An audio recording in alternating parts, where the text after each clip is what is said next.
Pemirsa, inilah headline Indonesia hari ini, Rabu 16 Oktober 2024. Kita mulai dari kompas.com yang memberitakan, paparan suhu panas yang dirasakan oleh masyarakat di Pulau Jawa disebut akan berakhir pada hari ini, Rabu 16 Oktober 2024. Ungkapan tersebut diunggah oleh akun media sosial X @infomitigasi pada hari Minggu tanggal 13 Oktober 2024 pada pukul 18.56 waktu Indonesia Barat. Dalam unggahan tersebut, suhu panas diperkirakan akan berakhir pada hari Rabu 16 Oktober 2024 dan beberapa wilayah akan mulai memasuki awal musim penghujan.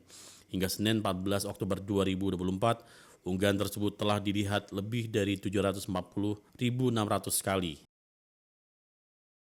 Masih dari kompas.com, PT Jasa Marga Jogja Bawen atau PT JJB tengah menyelesaikan pembangunan jalan tol Yogyakarta-Bawen. Seksi 6 tol ini yakni ruas Ambarawa-Bawen sepanjang 4,98 km ditargetkan rampung pada triwulan 4 tahun 2025. Direktur Utama PT JJB AJ Dwi Winarsa menjelaskan saat ini progres tol Ambarawa-Bawen telah mencapai 34,09%.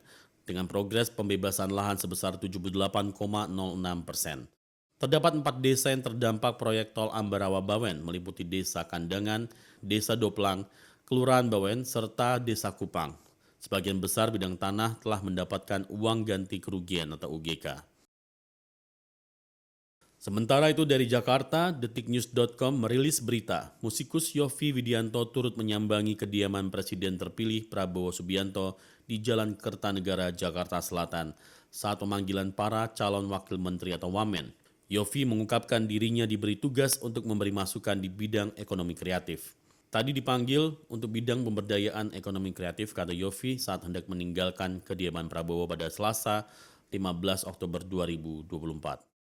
Saat bertemu Prabowo di Kertanegara, Yovie mengatakan dirinya sebagai kalangan profesional diminta memberikan masukan kepada Prabowo di pemerintahan selanjutnya. Dari luar negeri, kompas.com juga menyoroti ribuan staf Boeing akan menerima pemberitahuan PHK dalam beberapa minggu ke depan, kata sumber Serikat Pekerja dan Industri. Seorang pejabat senior Amerika Serikat telah terbang ke Seattle untuk mencoba meredakan aksi mogok kerja. Boeing, maskapai penerbangan besar, sebelumnya telah mengeluarkan peringatan atas gejolak yang semakin dalam di perusahaan pembuat pesawat tersebut. Dilansir Reuters, intervensi langsung pertama Menteri Tenaga Kerja Amerika Serikat Julie Su dilakukan beberapa hari setelah Boeing mengumumkan rencana untuk memangkas 17.000 pekerja yang menghemat biaya sebesar 5 miliar dolar Amerika Serikat. Sementara itu, sindonews.com mengabarkan pemerintah telah mengumumkan hari libur nasional dan cuti bersama 2025 pada hari Senin tanggal 14 Oktober 2024. Aturan hari libur dan cuti bersama akan resmi dituangkan lewat surat keputusan bersama atau SKB sejumlah menteri. Sebelum penetapan SKB dan pengumuman, terlebih dahulu dilakukan rapat tingkat menteri yang dipimpin oleh Menteri Koordinator Bidang Pembangunan Manusia dan Kebudayaan atau Menko PMK Muhadjir Effendi. Dari informasi yang didapatkan Sindonews, RTM akan digelar pukul 14 waktu Indonesia Barat di kantor Kemenko PMK Jakarta. Kemudian SKB itu ditandatangani oleh 3 menteri, yaitu Menteri Agama Yakut Kholil, Menteri Ketenagakerjaan Ida Fauzia, serta Menteri Pendayagunaan Aparatur Negara dan Reformasi. Masih dari Amerika, Tempo.com mengabarkan Gedung Putih pada hari Sabtu tanggal 12 Oktober 2024 mempublikasikan sebuah surat dari Joshua Simons, dokter yang menangani Wakil Presiden Kamala Harris, yang menggambarkan kondisi kesehatan Harris sehat. Tim kampanye Harris lalu curiga apakah mantan Presiden Donald Trump menyembunyikan sesuatu terkait dengan kesehatannya. Dalam surat 2 halaman itu, Simons menulis berdasarkan riwayat kesehatan Harris, 59 tahun, punya alergi dan urtikaria. Laporan itu menyatakan Harris tidak pernah mengalami gejala parah dan tes kesehatan yang dijalani pada April 2024 memperlihatkan tes kesehatannya bagus. Dari dunia film, greenscreens.id memberitakan rumah produksi Marvel Studios dirumorkan saat ini sedang incar bintang film Liam Neeson untuk berperan di film Avengers Doomsday dan Secret Wars. Seperti yang diketahui bahwa Marvel Studios saat ini tengah mempersiapkan Phase 6 dan 7. Terdapat berbagai proyek film yang sudah mereka persiapkan. Namun para fans sendiri sangat menantikan 2 film Avengers yang baru, yaitu Doomsday dan Secret Wars. Film Avengers Doomsday sendiri akan dirilis pada 2026 dan Secret Wars akan rilis pada tahun 2027. Aktor Robert Downey Jr. sudah resmi diperkenalkan oleh Marvel Studios sebagai Victor Von Doom alias Dr. Doom. RDJ kemungkinan akan berperan sebagai sosok villain utama di fase selanjutnya pasca kasus hukum Jonathan Majors. Berkaitan dengan dua film tersebut, muncul rumor terkait aktor lain yang mungkin akan bergabung dalam proyek itu.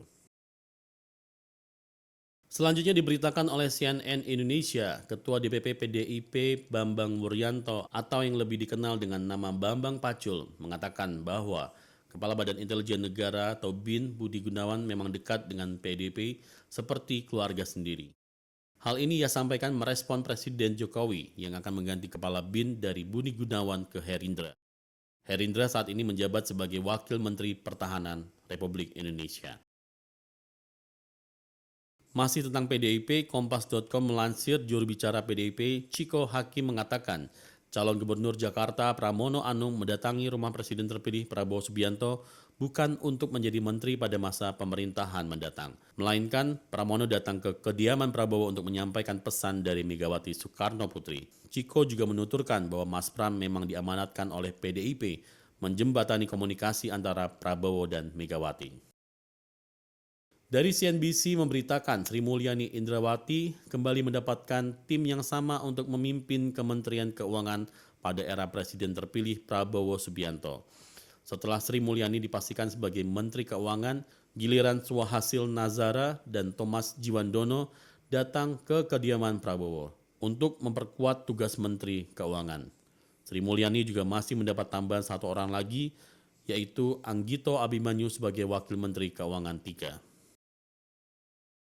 Berikutnya dari CNN Indonesia, memberitakan Korea Utara meledakkan sejumlah jalan yang terhubung ke Korea Selatan pada hari Selasa 15 Oktober 2024. Usai drone diduga dikirim dari negara ginseng yang mengintai Pyongyang. Kepala Staf Gabungan Korsel mengatakan Korea Utara menghancurkan infrastruktur antara Korea yang menghubungkan kedua negara. Pemirsa, itulah headline Indonesia hari ini.